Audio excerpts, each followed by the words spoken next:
Hello and welcome to episode 24 of Kerbal Space Endeavour. After some designing and prepping things for our base on Mun, where we can extract more resources and become more of a self-sufficient space program, I run into the problem that Jump Zero has not enough rocket parts capable for building these new parts.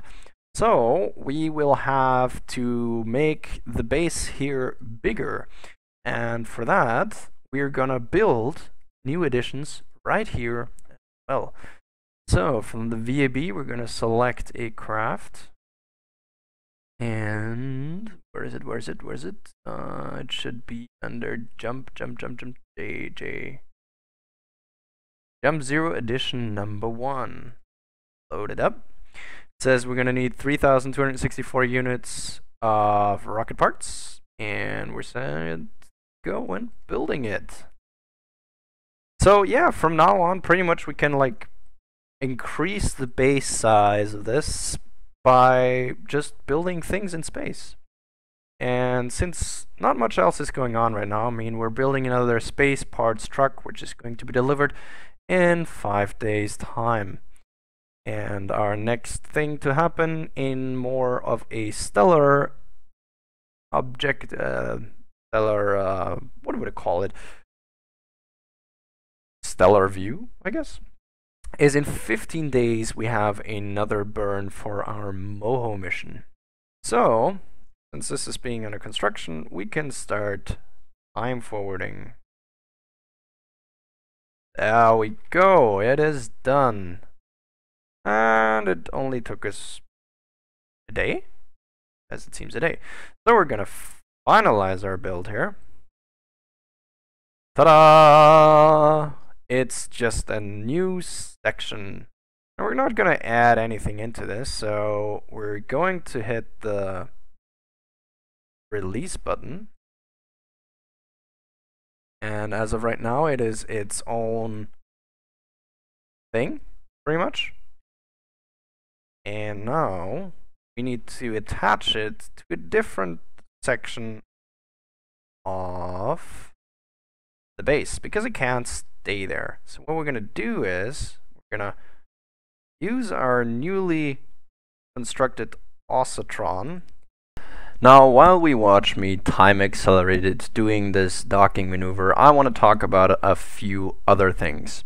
As you guys know, and most of you have probably watched my huge tutorial video for MKS that has blown up somehow. Don't know why everybody thought it was so interesting. But as an offer to you guys, if there are certain mods you have trouble with, or you feel like, hey, I'd like to have a tutorial video for that, or I'd like to see this and that, just put things like that into the comment section. I will look at it, and if I have the spare time, I will do my best to make a good video about it. And yeah, so just post comments and I know what you guys want, what you guys need, or any wishes you have. And the second thing is we are 4 days away for the release of Dragon Age Inquisition, and I have played both parts previously, Dragon Age Origins, the DLCs, and Dragon Age 2. And I definitely want to play Dragon Age Inquisition. Now the question is if you guys are actually interested in seeing it or see me play it. You guys still have 4 days to decide. If I have enough information that you guys say, yeah, please stream it, or yes, please upload your game, then I will do that. However, if you guys say, nah, not really interested, more into a Kerbal fan, then it's fine, we'll just stick with Kerbal so far. I will keep my schedule up and try to have an episode each week. Maybe I can up it to 2, we'll see, depending on my exams. I have another one tomorrow. But yeah, all up to you guys. I hope you can give me some good input and feedback. By the way, feedback is always good. It helps me improve and get better at this. So yeah, let's get back to old me. And magnetic forces docked. Alright. So we have a new addition to our base, which can store, deploy this, 20,000 rocket parts. And again, if we deploy this, another 20,000 rocket parts. If we deploy this here, we now have the capacity to store metal. Where is it? Metal, metal, metal. There it is. And with the second tank open, we can store even more metal. This is very important because soon, once I get the base up and constructed for, where is it? Mun or Minmus. I haven't really decided if I want to put the base on Mun or Minmus, but I'm pretty sure I want to put it on Mun. But we'll see about that. Now we'll just have to go forward and keep transferring rocket parts up here, because if my calculations are right, then I will need about 59,000 units of rocket parts. And the construction of this huge and massive station or base will take probably quite some time. So what would be a pretty good idea is, as of right now, we have, how many Kerbals do we have here? We have 6 crewmen on board here. 1, 2, 3, 4, 5, 6. All right, and back here we have none. So it is probably a good idea if we send up another crew here for purposes, I guess. More productivity, more construction, and so forth. And since only our our SPH is actually constructing stuff right now. Our VAB has nothing to do. So I'll guess we'll see what I can do. Alright, moving on to our next project. Since we're building something in space fairly soon that is quite big, I started planning and designing an SSTO which will transport crew to our Jump Zero and back again. So this is the design I came up with. I tested it once and simulated it once, and hopefully it'll work. It has the capacity to carry 8 people, 2 pilots and 6 crew, and it should get back there and back again. It also has some additional life support we could exchange if need be, like we have a cargo bay right here where we could stuff more things into it if we need it. But yeah, I wanted to go into more detail when it comes to designing these things. It's very important when designing airplanes to have your center of lift and center of mass pretty close to each other. Sometimes it's better to have the center of lift in front of the craft, which will give you more maneuverability. But if you go at higher speeds, there's a tendency for it to wobble or spin out of control.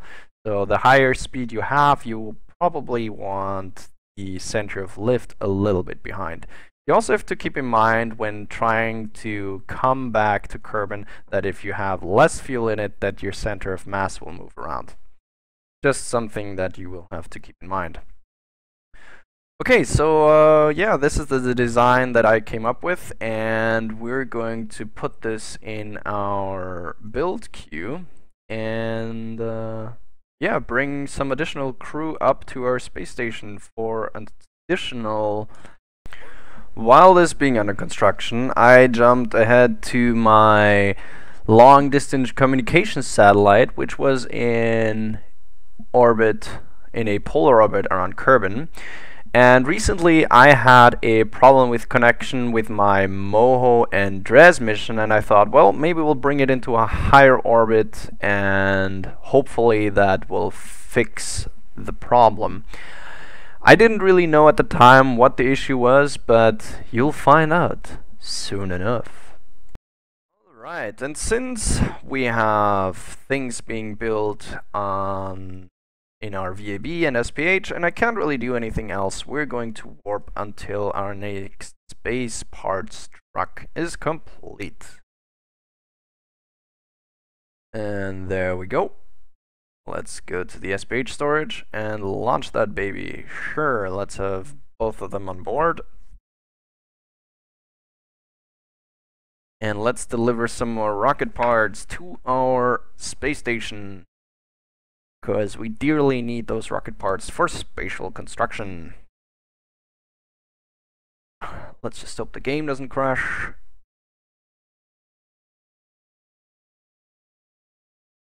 Oh, nope. Looks like it's working. Okay, this kind of bounces around. That's good to know for the future. Yeah, let's get going.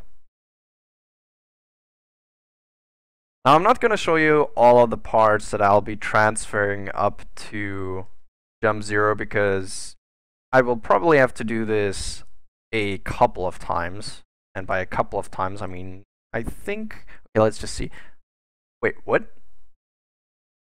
I built a second tank and I didn't fill it when constructing it. Good job. Good job indeed. Okay, future note to self. Both of these tanks need to be filled up completely. Yeah, I think I need about 60,000 units of rocket parts to construct the thing that I want to build. And I won't be able to really surprise you, because you can just skip forward and it's not really a surprise anymore. And oh shit. That was close. Phew. That could have been bad if we crashed into this and then things exploded. But alas, they do not. So let's get Jebediah. You're on the job this time. What I wanted to say is, for people who are asking, what kind of mods do you use? What kind of mods do you use? As I said at the beginning of the series, you can find the link there. However, due to the updates recently, there have been a few changes. Now, these changes I'm going to show in this episode. Pretty much I'm just going to have it in the description, all the mods that I'm using at the moment. However, I'm also going to put a link right here, where you have a forum where you pretty much find all of the coolest mods that are out there right now, and they're being much tracked, and you can see what's being updated, what is new, and all of these good things and parts. One of the major things is that I had to get rid of was Ferrum airspace. There was some weird part going on with it, and I can't really explain it. So whenever I was trying to build a plane or something, what would happen is that I have thrust as long as I'm on the runway, and as soon as I lift off and my wings actually catch the air, so I actually get lift from the wings, my thrust would immediately go down to 0. It's some kind of weird bug. I don't know what causes it or where it comes from, so don't really know what to do about it. So what I did is I just pretty much went to the easier version of Ferrum, which is Near. It's from the same guy. It gives you a more realistic atmosphere, but it doesn't give you the whole problems when going over Mach 1 and aerodynamic failures and all these fun parts.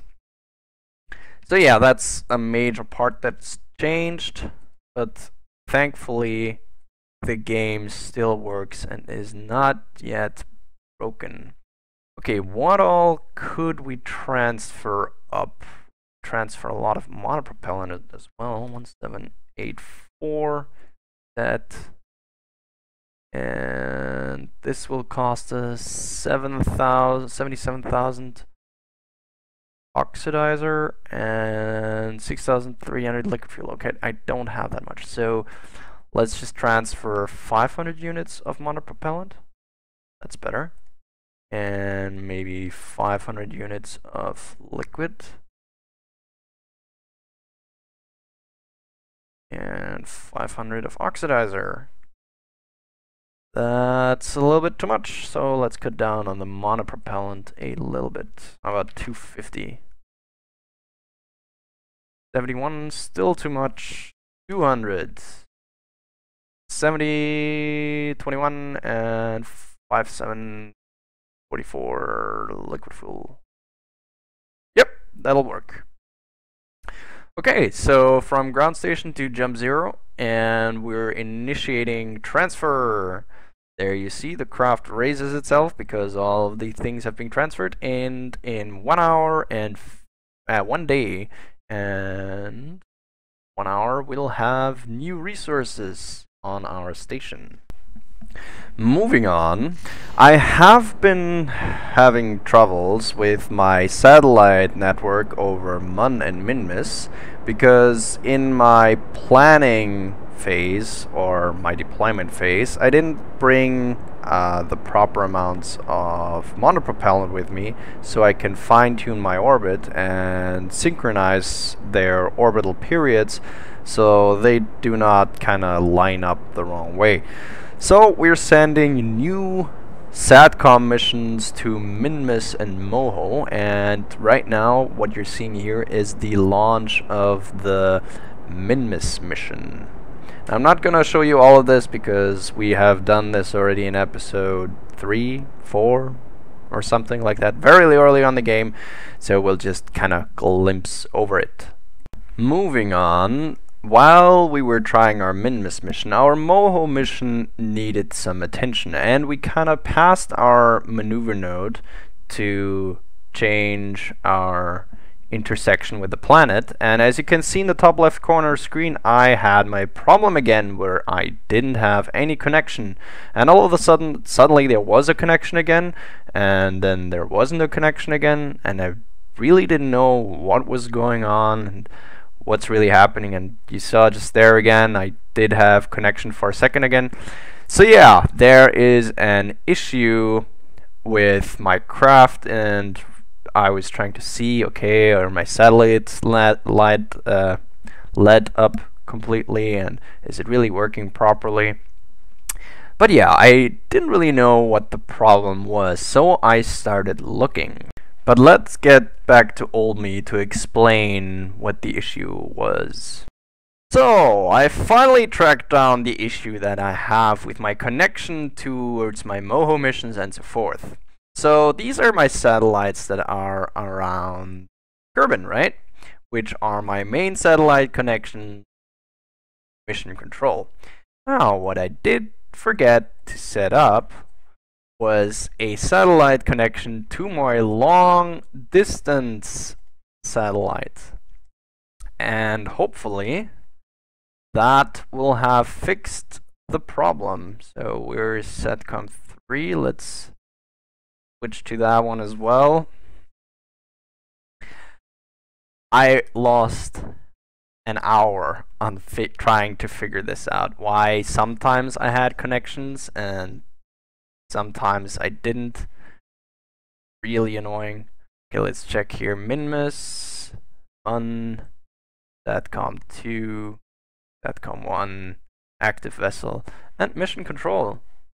For some reason I have mission control of this, but it doesn't matter. And long distance, and activate. Now, if I switch to my long distance one, now, if you remember, sometimes I still had control with my Moho mission, and that window of opportunity happened when...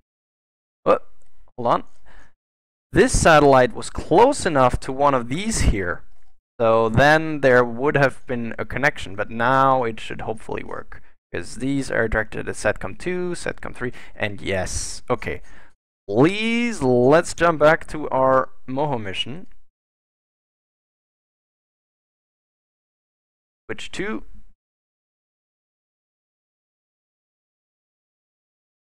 and see if we can get this. Oh, we have connection again. Oh my god, I am happy. I am really happy now. Oh, alright. So back there is our garbage, which is going to crash into the planet. Get rid of that maneuver node. So now we were finally able to do the maneuvers that I wanted to do, and I definitely made my calculations right. I had more than enough delta V on board for any maneuver I wanted to do around Moho. So yeah, we're just getting ourselves into a proper orbit, and now that we are close enough to Moho, we can actually start transmitting back our first Sience from Moho. And these read: the surface has little in the way of distinguishing features, even viewed close up through the telescope. Let's transmit that data. Okay, but the deployment of the surveyor, and I will show you guys how I awesomely put up a small satellite network for Moho in the next episode. So thank you guys for tuning in. Please comment about feedback and about Dragon Age Inquisition and all of the other goodies I asked you guys about. And my name is Antilles, and I'll see you guys next time.